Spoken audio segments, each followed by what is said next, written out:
I'm assuming every single one of you had a thought, it's raining. And you thought, am I going to go tonight? And a whole bunch of people haven't. And we had 49 people who said they were really keen to come. They got tickets.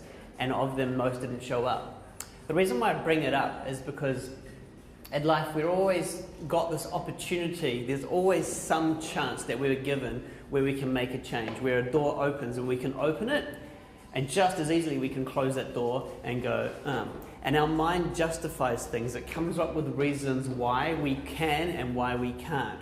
And if your mind's untrained, as most of ours aren't, we become really good at justifying why we can't have things in life and why things are the way they are, and we create patterns. Now, this pattern starts in our mind, our thinking, and it starts having effect on our identity of that. We believe this is who we are in the world. And then it becomes concrete, and then we recreate this experience day after day, year after year. Then what happens is it's anchored into our body. Now it's very hard to make a change and start doing positive thinking or start thinking a new way because our body is anchored into a certain type of thinking pattern. I'm going to explain that with an example. I'm quite theatrical, so I move around a lot, so you'll just have to put up with me. So think of a kid. When they're really young, if they're in a loving environment, they have a great posture. They just stand like this. And over life, we kind of do this. More and more stress, and we just kind of hold it on into our bodies. We're going to explain later why we do that and what's actually happening there. And I want everyone just for now to kind of move forward to the front of your seats, and I want you to sit up really, really straight. So your spine is like straight up. And really feel your spine being pulled up and your chin up a little bit. And I want everyone, while you're in this position, to do your best to become angry without moving a muscle in your body.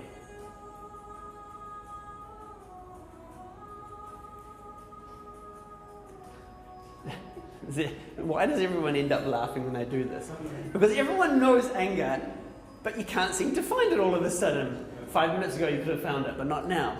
To do anger, what I have to do is I have to tighten my jaw, move my neck forward, roll myself like that. And in this state, I can do anger. So what's happening to my spine? And now I can do anger.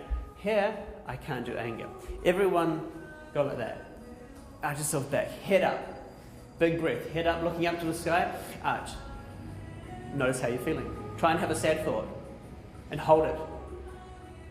Something was annoying you or upsetting you before you came in this room. Try and think of what it was and try and be sad and arch yourself like that. Okay, and then come down. Your nervous system, your thinking, your feeling is associated with your body. But we're not taught this. And so what happens is we don't move our bodies and our bodies become stuck in patterns. And then to add to that, we have life stresses.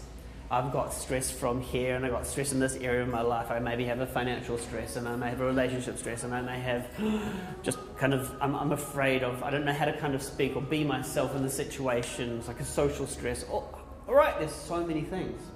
And what happens is that's uncomfortable, so we kind of tune out of that. Make sense?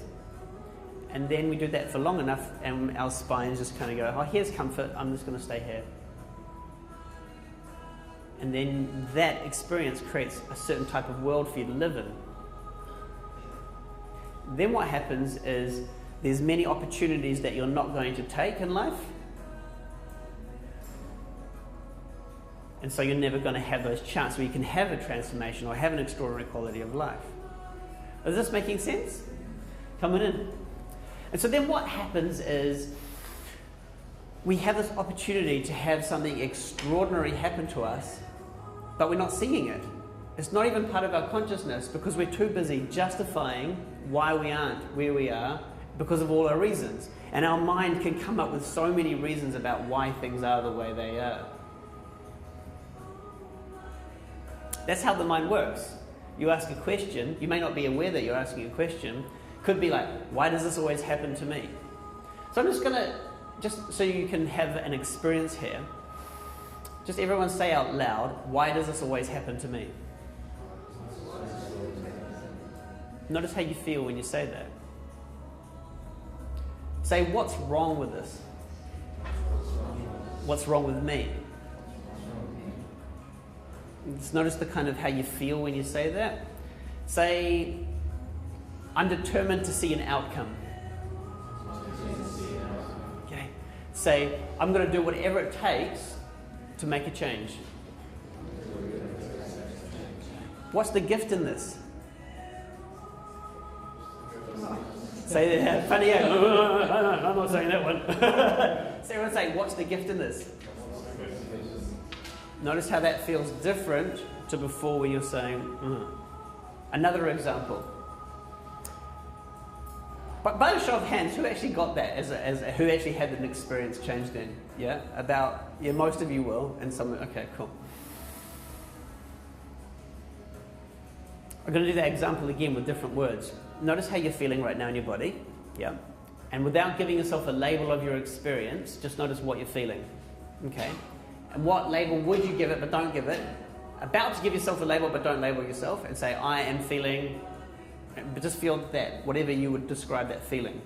Because we have words that describe our feelings, they do a shitty job. How can you really use words to describe your experience in the world? So it's quite limited.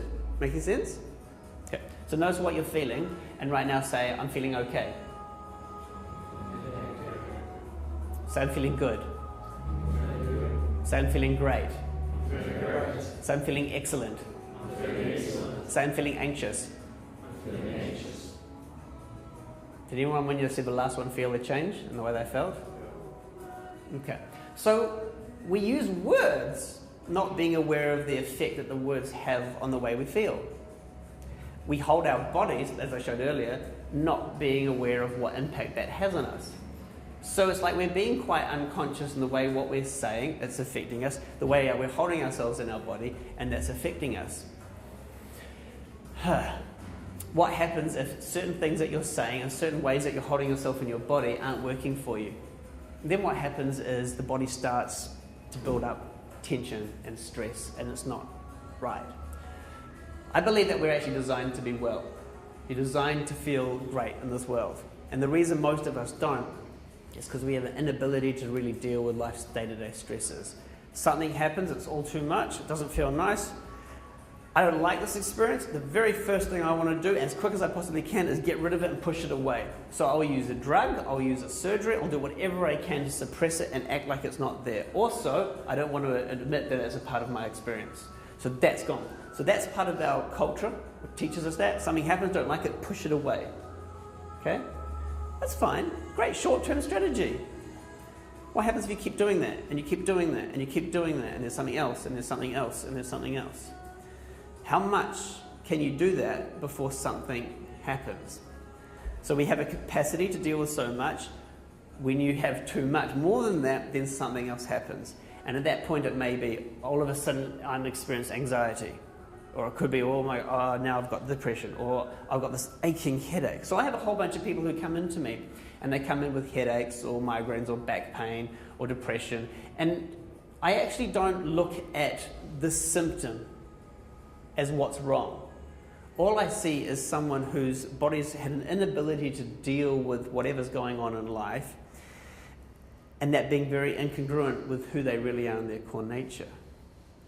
And so I help that person on that deep level find what's going on in their body, all that stress and tension that we anchor from our life, and release it. Back to earlier when I told you the picture of a little kid, and over life, as we grow, we kind of store tension in our bodies.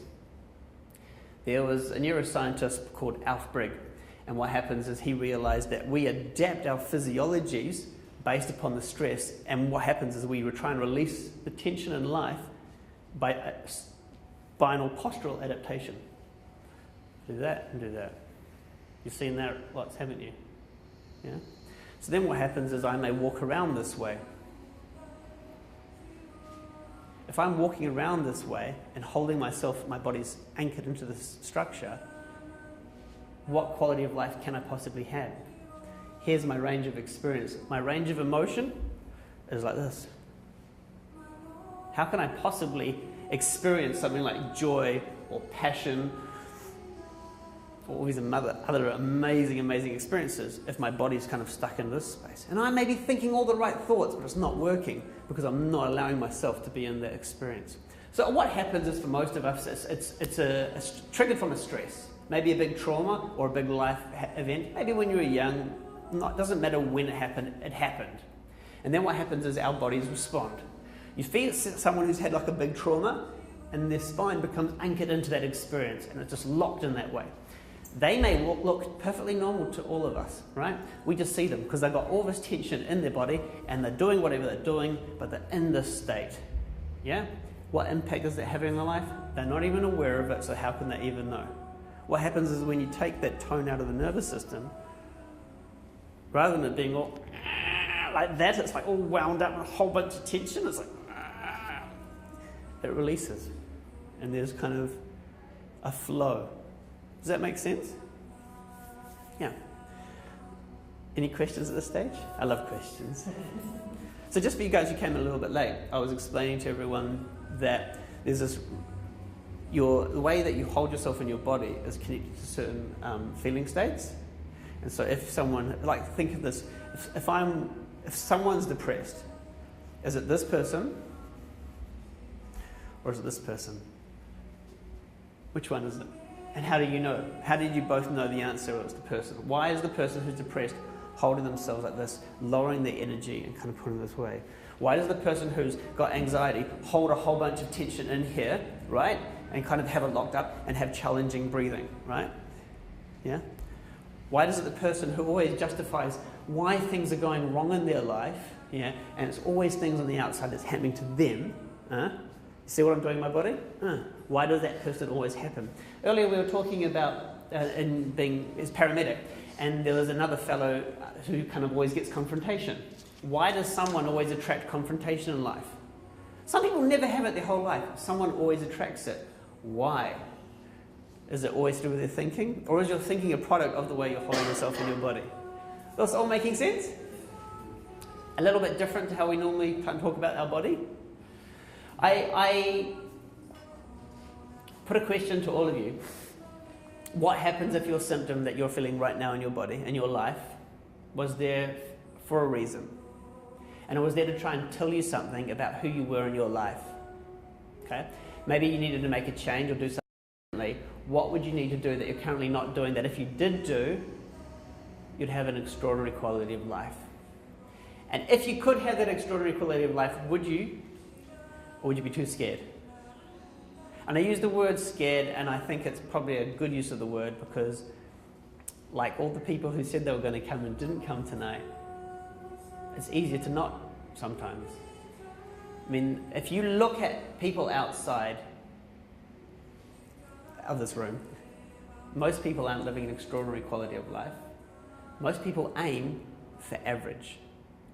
So if that's what you've been doing, if you just want to be average, I want you to think about where average leads. Because the way I see average, it means you're probably not going to like your job. You're probably going to have stress throughout your whole life. If not you, a friend or someone around you is probably going to die of cancer or cardiovascular disease. That's average. And I kind of look at that and I go, for me, I don't want that. And so there's no part of who I'm about, what Inspiring Wellness is about that for people. Do you get what I'm saying? And every single person who comes into my office comes in originally with a symptom. It could just be migraines or it could just be anxiety. But every single one of those people, they get the opportunity to kind of use that symptom as a fuel, as a motivator for them to have a transformation. It's pretty cool.